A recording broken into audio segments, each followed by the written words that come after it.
So as a real estate professional, whenever we work with clients, so we do get asked a lot of what if questions, and as a professional it's our duty to address all those questions. So today I'm making this video specifically towards all those what if questions. Hi, this is Preeti, your neighborhood realtor, and I'm back with another real estate video. One of the question I have been always asked is, what if market crashes or what if market goes down? We all know that real estate market has been shifting since last year, and it has shifted quite a bit, and it might shift more, it might come down more, it might not, it might hold up for next 2 or 3 years, and then something happens. Nobody knows the exact answer. So what if market shifts? So my answer is always buy within your means. Buy what you can afford. Then you don't have to worry about the market. No matter what happens in the real estate market, if you are buying something that you can afford in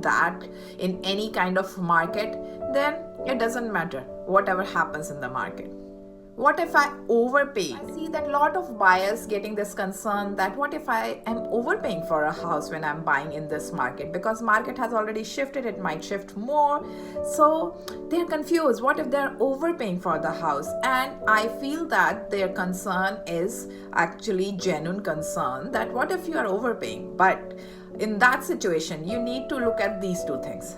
Are you buying an investment property or are you buying a primary residence? If you're buying an investment property as an investor, I'm pretty sure you know your numbers, how to do your numbers. If you are going to get a positive cash flow, if you are going to break even, all those things, if you calculate, you will know that you are overpaying or not. In that scenario, you can take the decision accordingly.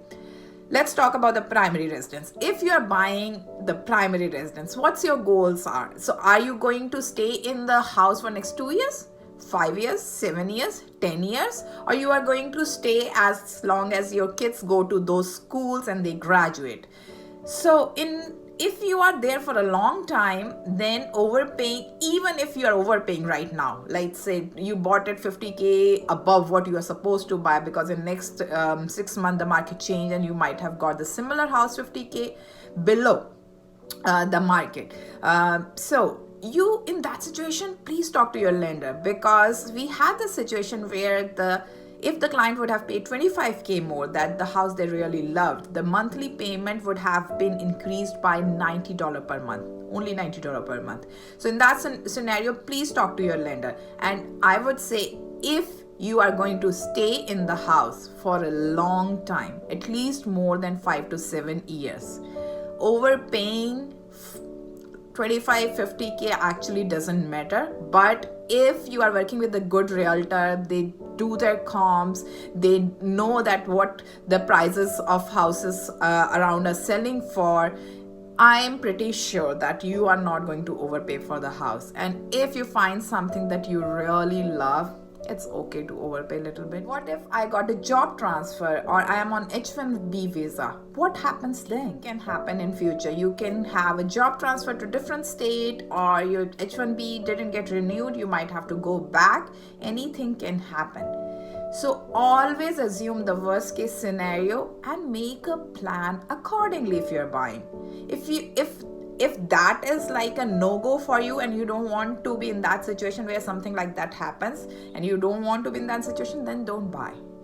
But if this is your concern, and then sit with your lender, sit with your realtor, and then make a plan. What if you move back to India? What if your job got transferred? You can rent the property out, you can sell the property. There are different things you can do in that situation.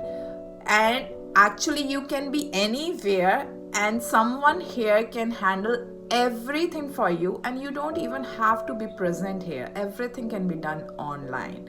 So whatever the situation is, make a plan B. What if I'm getting a bad deal? Yes, that's a true concern. What if you are getting a bad deal? So how to prepare yourself for not getting a bad deal? Do your due diligence. Be an educated buyer. Know your numbers. Know the neighborhood. Know what to look for. And most importantly, make a great team.